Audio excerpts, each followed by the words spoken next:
Hello everyone, welcome to Deepika's terrace garden. बदलते time में अब हमारी इम्यूनिटी के लिए कुछ ऐसे पौधों को उगाना और उनका इस्तेमाल अपने घर में किचन में करना बहुत ज़रूरी हो गया है। भारतीय लोग बहुत लकी है कि हमारे यहाँ बहुत कॉमनली और सबसे पावरफुल मेडिसिन के रूप में तुलसी के पौधे को बहुत इम्पोर्टेंस है और हम इस पौधे को उगाकर इस्तेमाल भी करते हैं। गाइज, जून का महीना शुरू होते होते हमारे यहाँ बारिशें आ गई हैं और जुलाई आते आते लगभग सभी जगहों पर बारिशें शुरू हो जाएंगी। तो आप इस वक्त अपने गार्डन के लिए तुलसी के पौधों को बीज से उगाने की तैयारियां शुरू कर सकते हैं। ये वो समय है जब आप इनको बीज से उगाओगे तो ये आपके गार्डन में लंबे समय तक बने रहेंगे और तैयार होने वाला पौधा बहुत ही हेल्दी तरीके से डेवलप होगा। आप हर तरीके के तुलसी के बीजों को इस मौसम में लगाना शुरू कर सकते हैं। बीज ना मंगाए हो तो मंगा सकते हैं और नॉर्मल तुलसी के पौधे के बीज तो आप ही के पौधे पर आपको अवेलेबल हो जाएंगे। तो वीडियो को शुरू करते हैं और आप देखिए मेरे पौधों को। बीज को किस तरीके से लगाना है, चलिए हम मिट्टी बना लेते हैं। एकदम साधारण सी मिट्टी हम बनाएंगे जो लगभग सभी के पास अवेलेबल होगी। आपके गार्डन में मौजूद मिट्टी, गार्डन की सॉइल, इस वक्त आप जिस सॉइल को देख रहे हैं मेरे हाथों में मौजूद है, ये मेरे गार्डन की सॉइल है और इसके अंदर सैंड बहुत अच्छी तरीके से मिक्स है। आप ये बात जानते हैं गाइस कि मैं सभी पौधों को लगाते वक्त कंपल्सरीली सैंड ऐड करती हूँ अपनी मिट्टी में। इस वजह से अब लगभग मेरी गार्डन के सभी गमलों में मौजूद मिट्टी में सैंड अच्छी क्वांटिटी में है। ये ड्रेनेज अच्छा बनाए रखने के लिए बहुत मदद करती है। पानी रुकता नहीं, बारिश के दिनों में भी जमता नहीं और कंटेनर में मौजूद पौधों को किसी भी तरीके की तकलीफ नहीं होती। तो यहाँ पर हम 20% लेंगे सैंड और 40% लेंगे गार्डन की सॉइल। इसके साथ ही खाद, यहाँ पर आप जो खाद देख रहे हैं ये वर्मी कंपोस्ट है। आपके पास वर्मी कंपोस्ट हो तो आप उसका इस्तेमाल कर सकते हो, गोबर की खाद हो उसका इस्तेमाल कर सकते हो, किचन वेस्ट से बनी हुई खाद, पत्तियों की खाद, किसी भी तरीके की ऑर्गेनिक खाद का आपको इस्तेमाल करना है। ज़रूरत से ज़्यादा कुछ भी एक्स्ट्रा ऐड करने की ज़रूरत नहीं है। हम नॉर्मल तुलसी का पौधा लगा रहे हैं जिसके लिए हमारी बेसिक मिट्टी ही काफ़ी होगी। चलिए, सैंड, मिट्टी और कंपोस्ट, इन तीनों को मिक्स करके हम तैयार कर लेते हैं पॉटिंग मिक्स बनाने के लिए एक नॉर्मल मिट्टी। इस प्लास्टिक के गमले में मुझे सीडलिंग करना है और इसके नीचे मौजूद इन बड़े बड़े होल्स को मैंने कवर किया है इस शॉपिंग बैग के कट किए हुए कपड़े से। ये मिट्टी बाहर नहीं जाने देगा और पानी को आराम से निकल जाने देगा। अब इसके अंदर मैं सारी मिट्टी भर लेती हूँ और वीडियो को कर रही हूँ थोड़ा सा स्पीड।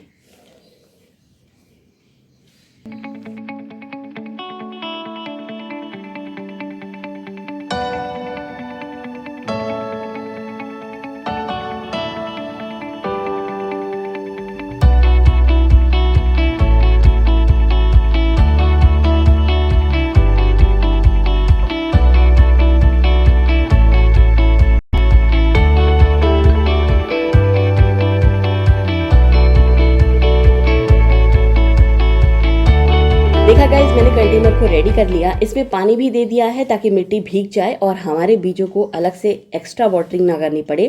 कंटेनर में नीचे से पानी निकलना शुरू हो गया है, यानी कि ड्रेनेज परफेक्टली रेडी है। अब मैं इसके ऊपर बिछाऊंगी बीज।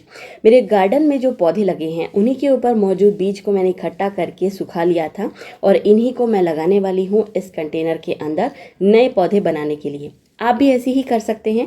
आपके घर में मौजूद पौधों के ऊपर से कलेक्ट किए हुए बीज या फिर बाज़ार से खरीदे हुए बीज, दोनों ही तरह के बीजों को इसी मेथड से लगा सकते हैं। आपको रिजल्ट बहुत अच्छा मिलेगा। मैंने सारे सीड बिखेर दिए हैं कंटेनर के ऊपर और अब इसके ऊपर मैं मिट्टी की बहुत ही हल्की सी एक लेयर बना दूंगी। गाइज, एक बात का ध्यान रखिएगा, बेसिल के सीड काफ़ी छोटे होते हैं तो बहुत ज़्यादा गहराई में ना लगने पाए, वरना ये सारे सीड दब जाएंगे और अच्छी तरीके से ग्रो नहीं होंगे। कंटेनर में मौजूद पानी इसे सोख लेगा और हमारा कंटेनर रेडी है। इसे मैं 2 दिनों के लिए शेड में रखने के बाद धूप में रखना शुरू करूंगी ताकि ग्रोथ शुरू हो जाए। अब आप इस वक्त मेरे हाथ में जो पैकेट देख रहे हैं ये seedsandpots.com से मंगाया हुआ पैकेट है। जो रेड बेसिल लीफ, जो रेड कलर की लीफ वाली बेसिल होती है उसका पैकेट है और उन्हीं सीड से मैंने इसी मेथड को अपनाते हुए ये पौधे लगाए थे मई के आखिर में। 15 मई के बाद इन पौधों को मैंने लगाया था और आप इस वक्त रिजल्ट देख रहे हैं कि मेरे सारे पौधे उग कर तैयार हैं।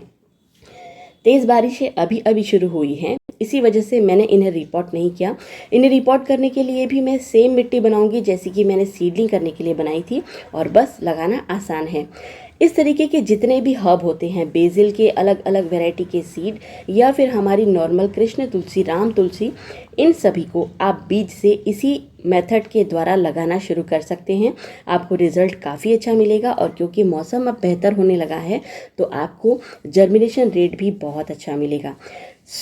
ये है मेरा रिजल्ट और मेथड जो मैंने आप लोगों से शेयर की। मेथड मैंने आप लोगों से बता दी। अब जिन लोगों ने मेरे पहले तुलसी के वीडियोस देखे हैं, मेरे इस कंटेनर में मौजूद पौधे को पहचानने की कोशिश कीजिए। एक बहुत ही बड़े एरिया को कवर करते हुए घनी घनी तुलसी ये बढ़ चुकी थी। मई के महीने में मैंने इसे पूरा काट दिया था, मिट्टी में खाद ऐड करके पानी देना जारी रखा था। बारिश की पहली बूंद पड़ने से पहले ही इसमें न्यू ग्रोथ शुरू हो गई, क्योंकि मैंने सही समय पे पुराने पौधे को काट दिया था।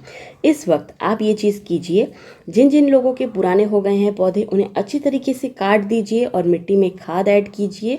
आपको अच्छा रिजल्ट मिलेगा। तुलसी फिर से नए तरीके से ग्रो करना शुरू कर देगी। मेरे इस पौधे पर तो बीज बनना भी शुरू हो गए हैं बारिश शुरू होने के बाद भी। ये देखिए, आप खुद देख सकते हैं, पौधे काफ़ी हेल्दी, घने और बूशी बन चुके हैं। तो ये चीज़ आप भी कीजिए। नया पौधा हो या पुराना, तुलसी के पौधे को आप जितना ज़्यादा काटेंगे, उसके ऊपर आने वाले फूलों को जितना ज़्यादा हटाएंगे, उतना जल्दी और ज़्यादा घनी तरीके से तुलसी तैयार होगी, बहुत बुशी होती जाएगी। आप इस वक्त देख सकते हैं, ये देखिए, मैं आपको और पास से दिखाती हूँ।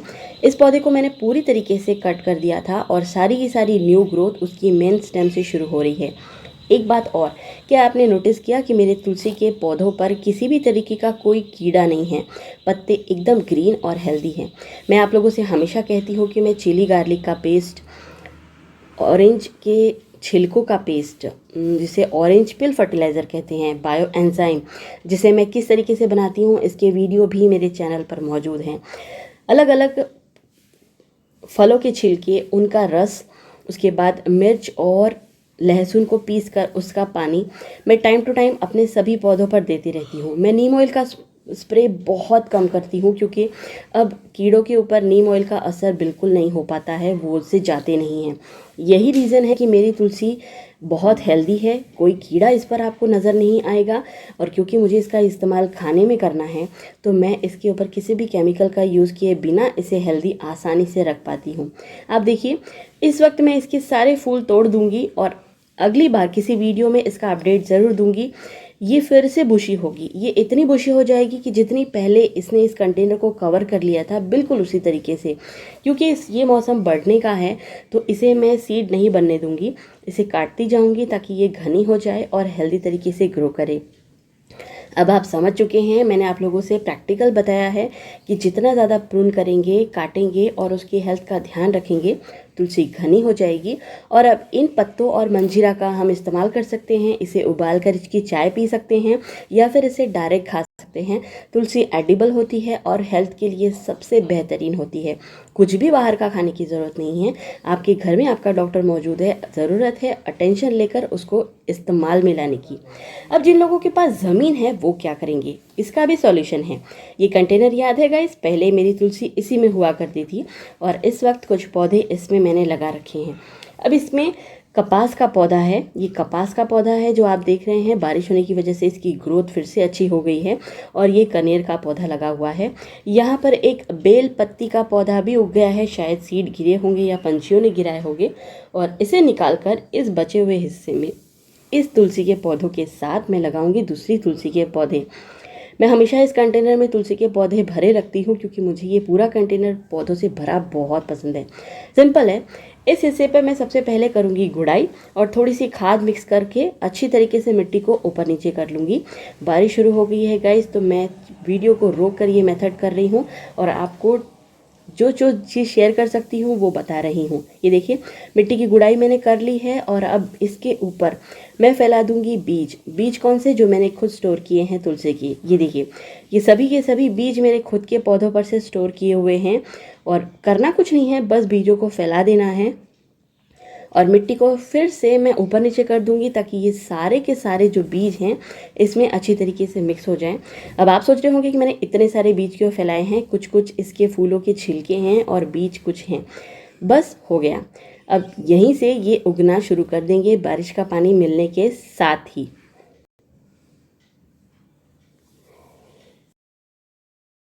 मैं जानती हूँ गाइज आज का वीडियो भी आप लोगों के लिए काफ़ी हेल्पफुल रहा होगा, क्योंकि ये बेस्ट टाइम है तुलसी के हर तरीके के बीजों को उगाने के लिए। तैयारियां शुरू कर दीजिए और मुझे बताइए कि क्या क्या रिजल्ट मिल रहा है आप लोगों को। इंस्टाग्राम पर आप मुझे फॉलो कर सकते हैं, मैं रोज़ाना अपडेट देती हूँ वहाँ पर, और इस चैनल पर भी बने रहिए। Thanks for watching my video. Take care. Happy gardening.